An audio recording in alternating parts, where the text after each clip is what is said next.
All right. Let's see if we get some people up today. Uh,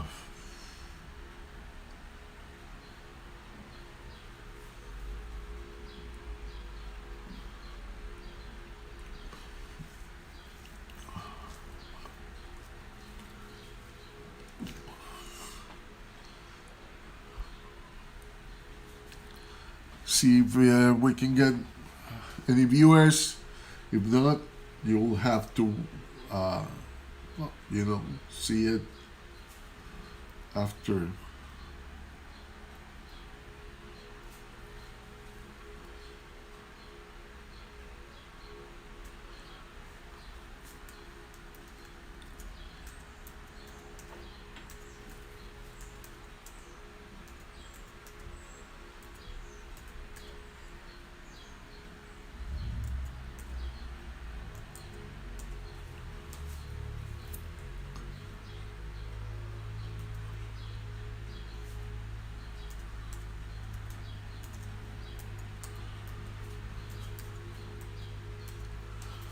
Okay. I'm gonna be talking about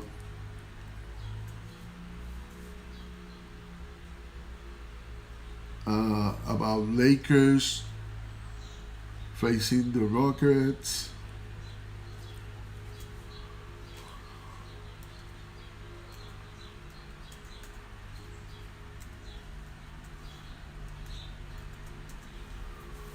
This is Perspective Blog Lakers-fandom.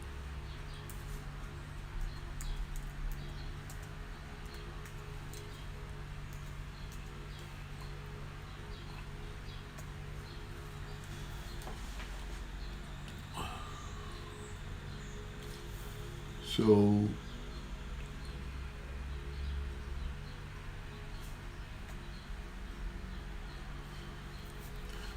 we're gonna talk a little bit about the last game the Lakers had, the disastrous.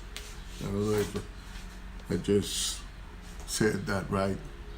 Horrible game the Lakers had. I imagine the Lakers. It's really hard sometimes when you know you cleanse everything you can cleanse in the season to take the last game seriously. It's hard. I don't blame them for that.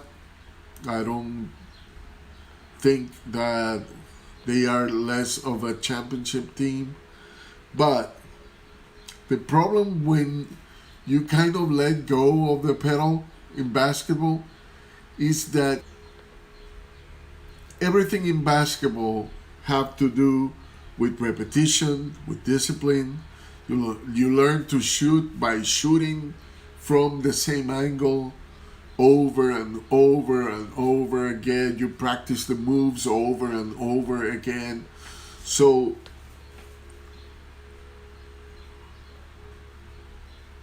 when you start doing things over and over again that are not working, that will carry on later.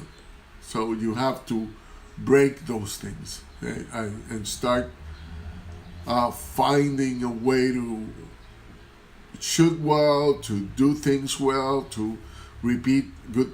And so that's why it's important for players to win every game or to attempt to win every game. Because when you don't, even your mind and your body starts developing these trends of that's why sometimes coaches tell players, give me, 3 4 3 pointers per half, or per, like, if you are supposed to be a sharpshooter, give me 3 3 pointers, shoot 3 pointers, at least 3 3 pointers in this quarter. That's common that coaches challenge players to do certain things hoping that they break a pattern of not doing them for, especially when they lose confidence in their own shot. But also, you got to make sure that you're making the right decisions while shooting, you know, because I think that AD was forcing his outside shoot, um, his outside shot. I'm sorry, um, and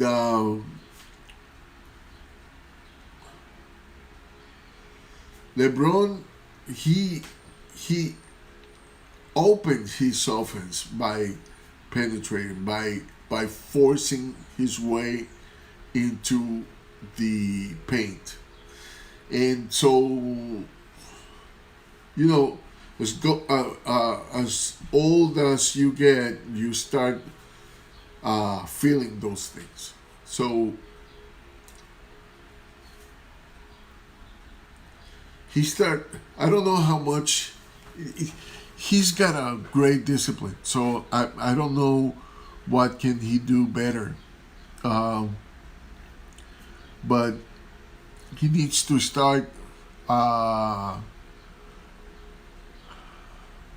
getting better at mid-range shots, because that's the one thing. For example, Kawhi Leonard have that makes him so great. I mean, he can shoot the three, but if you don't give him the three, he's gonna do a jumper from a mid-range distance. So I think players have forgotten about that. Um, Steph Curry, I mean, both of the Curry's brothers, they can shoot the lights out from 3 points, right? But they can also hit jumpers, and that's what makes both of them, especially Steph, such a big uh,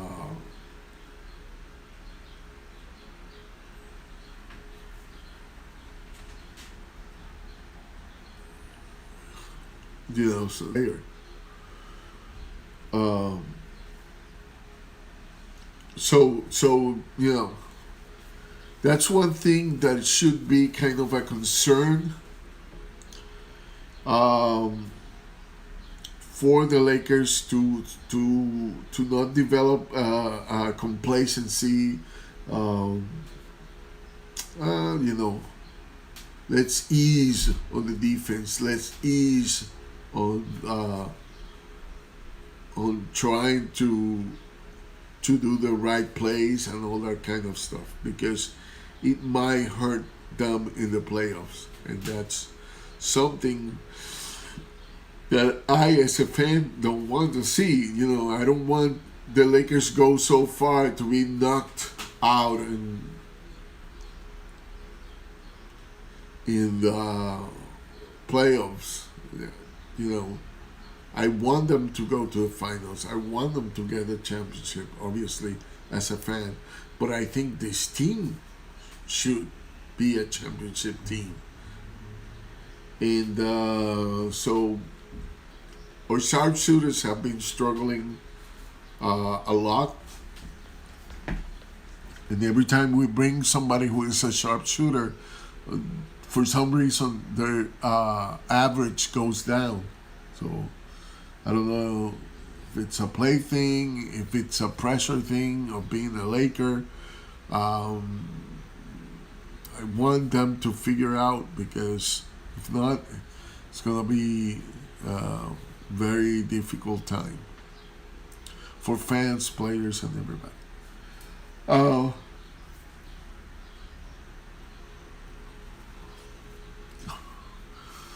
so this is the deal. Because I got some keys of the game, but I'm gonna mention statistics first. Um,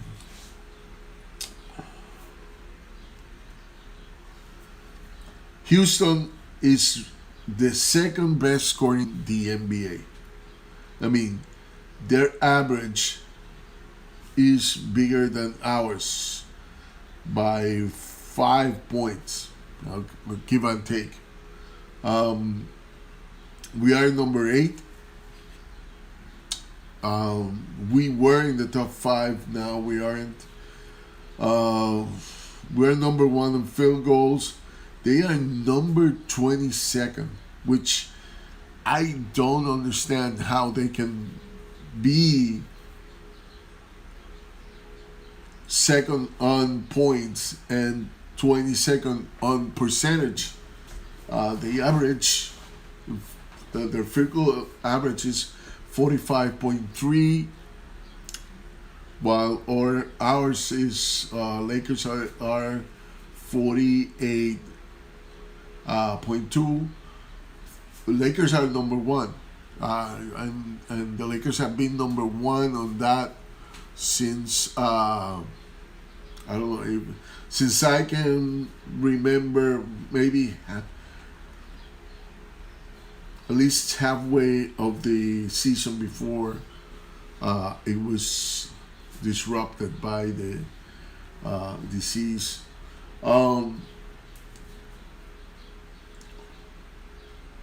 Rebounds. We can easily out rebound them. We're number 8. They are number 15. They have 44.7. We have 45.9. But this is the thing: the Rockets have been out rebounded by teams they have beaten. So, in the case of the Rockets, the fact that we can out rebound them is not going to be such a big factor as if we can not allow them to score. We have to. This game is going to depend on the defense, but I'm going to get to that. We're 19 in 3 points with 35.2. They're actually 22, so they are apparently they are shooting the lights out from 3, but their percentage is smaller than ours. They are 22 in the league. We are 19. But somehow, I don't know. It's got to do also with Westbrook, and I'm gonna touch on that.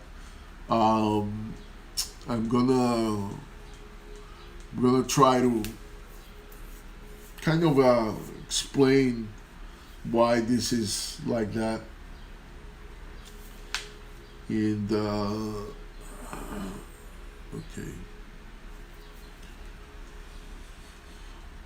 free throw attempts, they are they are better than us. 78.6. They are number 12 in the league. We're 28. We're the worst, right? I forgot how many teams the NBA has, but I think 28 is, if it's not the lowest, it's probably, no, there's a 29th actually, right here. All right, so this is interesting. We are the one of the worst free throw shooting there, and they are number 12, so they are pretty good compared to us. Fouls, they are number 7 giving fouls. We are number 17, so that statistics, the best number is actually the lowest in the list. So we are way lower than them. So they foul. They have 21.8 fouls per game, we have 20.8. So it's one foul difference. But apparently we are way better than them in that. In assist, they are 29th in assist, 21.6, while we are number 9 with 25.6. We have fallen from our position. I think we were among the top 5 at certain point, and now we are not. We are number 9. I hope we don't keep falling down that way. But we gotta move the ball. Obviously, that's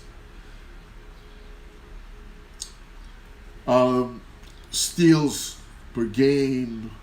We are number 4. They are number 5. You know, with the same type of. So basically, I don't know why we are number 4, but we are basically 8.6 steals per game, both. So we are number 1 in blocks.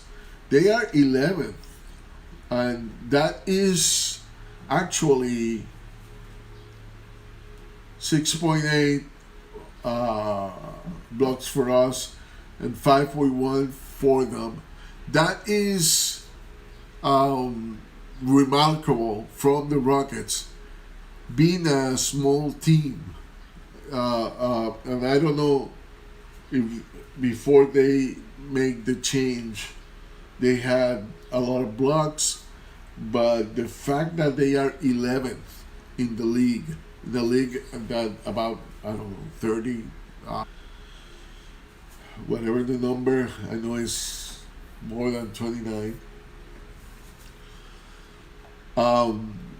It's that's a remarkable number.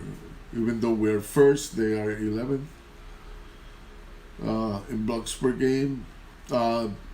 You know, I would say it's an achievement for them. Right, so we are going to talk about strategies here a little bit and what the Lakers need.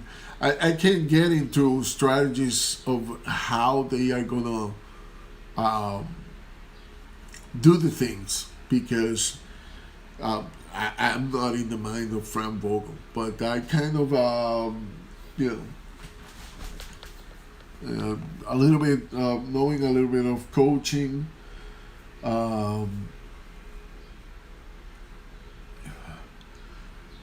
The Lakers are going to suffer from the passing on the perimeters because that's something that have worked with teams against the Lakers.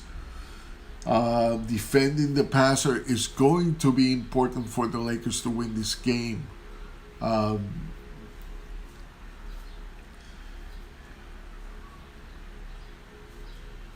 You know, we have the personnel. Like, we have defenders in the Lakers that can defend the passing lanes pretty well. Caruso being one of them. Danny Green can do that. By the way, I might do a video on, you know, all these things that I'm talking about right now. There's not especially with the Rockers, but things that I have observed about the Lakers going into the playoffs.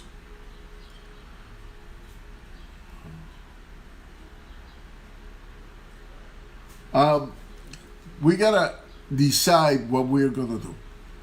We either can contain the attacks to the basket, especially Westbrook, which is not an easy task. I don't know.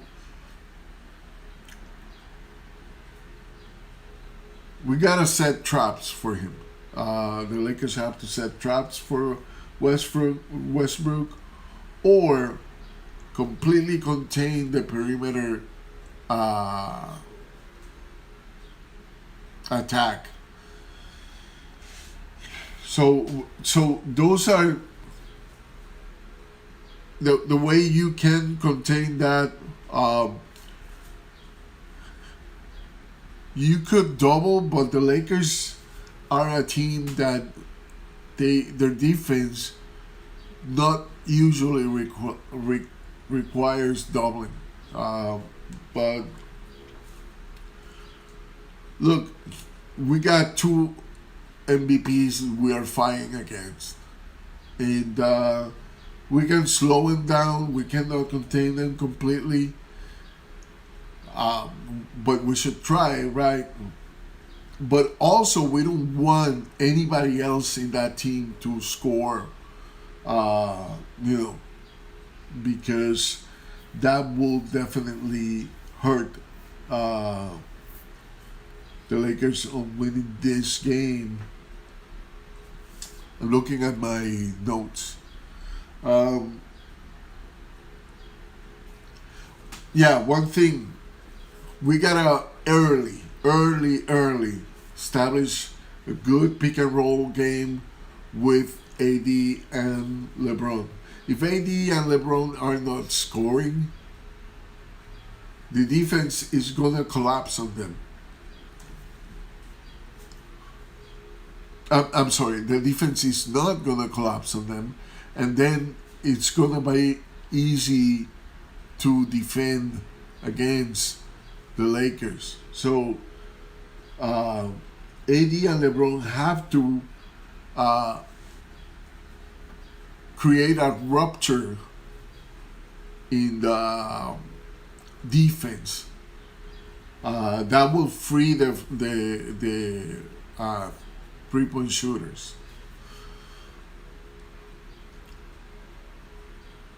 We're gonna need Kuzma to score today.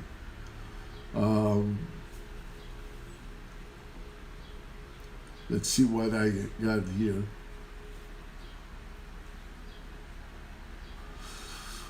Like I said at the beginning, I think the Lakers, I mean, it's normal when you achieve what you wanted to achieve to kind of go,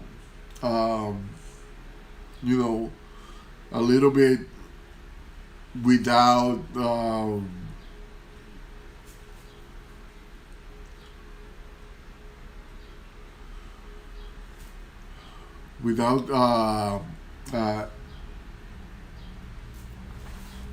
you know, without the emotion, without the motivation, without things like that that you need to establish when you are there.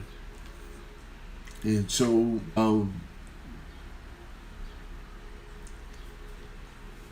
you need to win these games because of confidence. And this is two-way avenue. If you lose because you think, hey, I'm already the first seed, why should I be interested in winning? I just can have a good time. The problem is that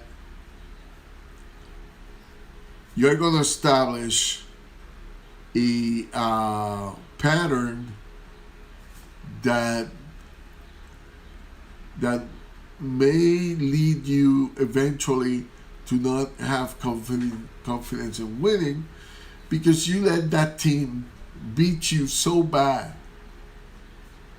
I mean, OKC must have come into the locker going like, hey, you know, if we get the Lakers, we're gonna be fine. And so this is the deal. You get OKC, you get the Rockets, you get, for example, you go to the finals and go against the champions. who everybody's sleeping on them, by the way. We already lost the 2 games we got against them. You see what I was saying? The Lakers are going to be in disadvantage only because they are going to have to be like, oh man, we lost to these guys twice. What are we going to do? You know, it might fuel some players. No, this time we're going to do better. But there is the possibility that players kind of lose their confidence, and losing your confidence where you are playing, especially in the playoffs, it's a killer. It is a killer. Because in the playoffs, everybody's trying to win every time. That's why teams don't want to lose in the playoffs, because one loss will mean something to them. Sometimes it's fuel, like this is not going to happen to me again. Sometimes it's not fuel, and that's the one that should be a concern for coaches and all that, you know, and the team, you know. So,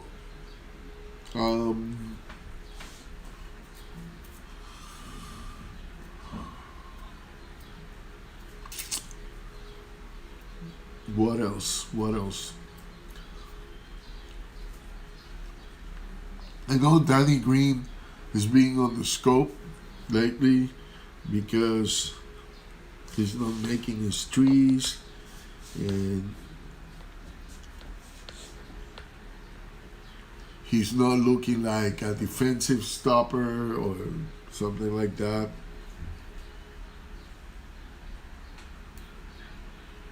But you know, players like Danny Green, they know the nuance on things. You know, they are savvy. They make things happen that maybe people don't understand unless you are in the game. Like if you know how the game is played and you know certain things, you know that Danny Green and Rondo are those kind of guys. The problem I have with Rondo is the plus minus. The Lakers are always minus with him, and that's been the case also before he was in the Lakers. So I don't know how he can fix that, except for the fact that he needs to create a distinct shot that he can connect, because his defense is okay. It's not what it used to, but it's good. As a floor general, you know, players know exactly that if the other player says that he's a good floor general, who am I to say otherwise? But the stats are kind of concerning about him. The young waiters,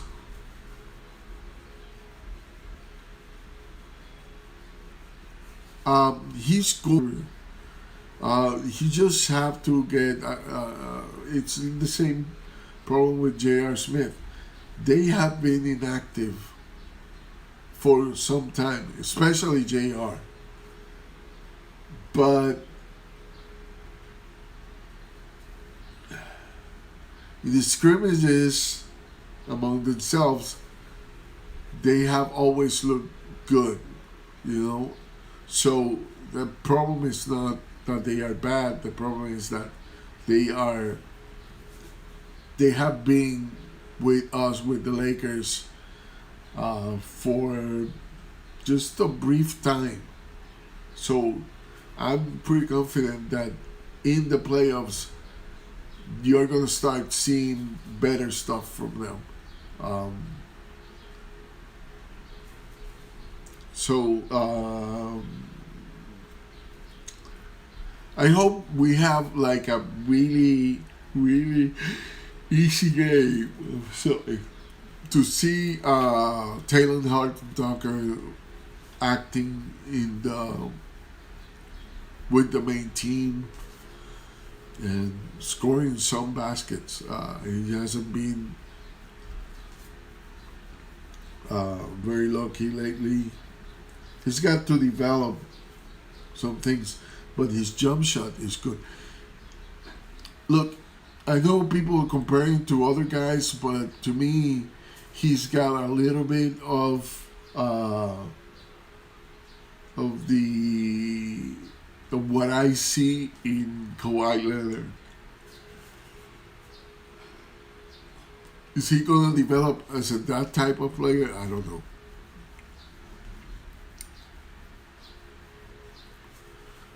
Um, he's gotta be dedicated. That's one thing for sure. Superstars kind of make themselves, you know. I mean, there's some people born with the ability to see certain things and all that kind of stuff. But a lot of what makes superstars, and I would think superstars would agree with me that it is a very high percentage, is hard work. You know?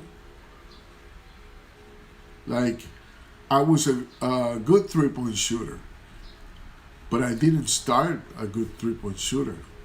I shot 100 shots from the same place on the three-point line. Then I moved, and then I shot 100 more from that other point. And eventually, you know, came to me like it was nothing, shooting threes. Same thing with the mid-range. My mid-range shot, I shot 100 times, you know, in also I developed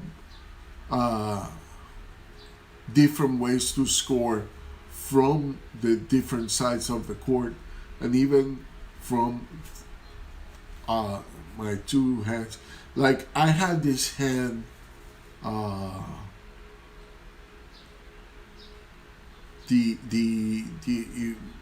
hand inactive for a while, so I learned to shoot with my left arm, but I'm right-handed, so